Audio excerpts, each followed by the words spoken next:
Likod mo lang kamay mo para hindi ka marunong. Sinuri namin ang kontratang pinagpirma ni Paul kay Pinky. Nakalagay rito kung magkano ang talent ni Pinky at kung ano-anong benepisyo ng pagiging model. May binabanggit pa ritong pangalan na talent acquisition manager ng isang magazine.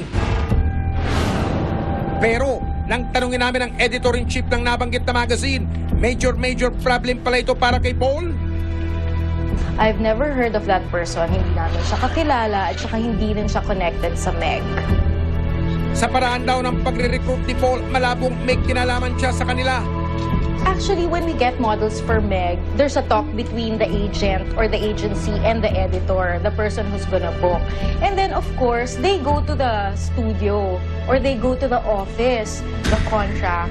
Dapat at least may logo or dapat pumunta sa office. Pero when I saw the contract you showed me, that's not ours talaga. Nabawi mula sa kanya ang isang peking ID card ng GMA7 at registration form ng isang eskwelahan.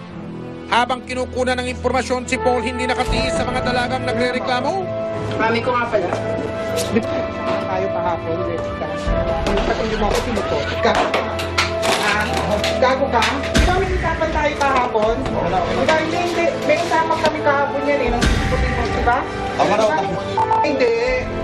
Sinungaling ka eh. Sinungaling ka eh. Gago ka eh, diba? May usapan tayo kahapon. Pipili ka pa makakatapat mo. Umanda ka, hindi ako titigil at di ka makukulong. Ayop ka! Gago ka!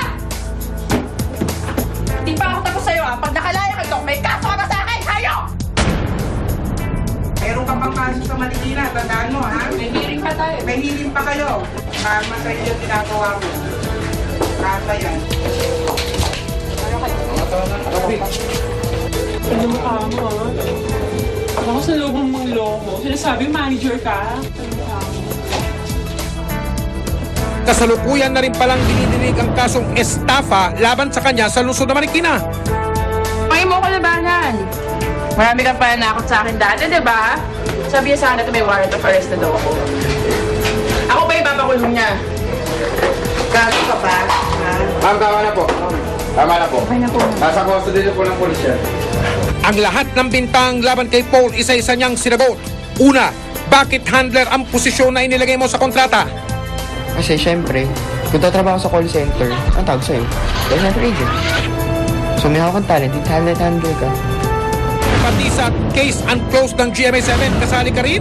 We went like 3 times to be part of Case Unclosed, which can be verified. Sa Case Unclosed kasi before, every week kami may reenactment. So every week, iba't iba rin yung set of talents namin. Ayon mismo dun sa talent coordinator namin, wala kaming naging talent na nagngangalang Paul Mascarino. FYI, iho, matagal nang wala ang case unclosed. Ano ang mensahe mo sa mga naging biktima mo? Sorry if they have felt that I betrayed them or niloko sila. Ang nakuwang peking GMA ID sa kanya, inusisa rin namin. On my wallet, I only have 3 identification cards. 1 PIN, 1 postal, 1 police clearance. That's it. Ano ito? Guni-guni? Kilala rin po pa kayo ng editor-in-chief ng isang magazine na binabanggit ninyo? She was the one introduced to me by that photographer. This photographer I knew from was offered that, oy, if you can get this one, you can submit the pictures and you get paid. Ipinasuri namin sa isang psychiatrist ang kalagayan ni Paul. Kasi ang mga estudyante ay, ang iba dyan is gullible din. No? Madali silang maniwala, lalo na pag ang isang nagsasalita ay parang totoo ang mga sinasabi. Ang isang tao may antisocial na personality disorder ay napaka-convincing magsalita. They can be very charming. Ang ganitong kalagayan pala ay lubang nakakaalarma at dapat maagang masolusyonan. Ganun pa man, hindi pa rin ligtas si Paul sa kanyang pananagutan sa kanyang mga nagawang kasalanan. Ang mga asunto na isinampa natin laban dito kay Mr.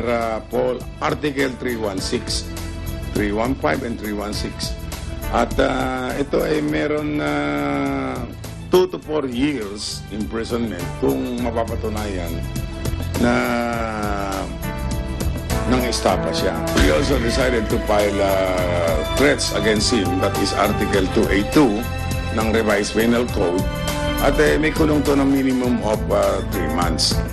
Minimum ho yung ibig sabihin nun. Ibig sabihin, it can go up to 6 years.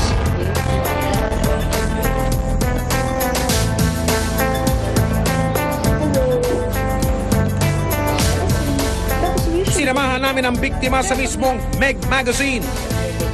Baon niya ang pagpapakasakaling baka ito na ang una niyang hakbang para abutin ang pangarap. Samantala, si Paul, kung noon sa entablado siya umaarte, ngayon nararanasan na niya ang role ng isang preso sa tunay na buhay.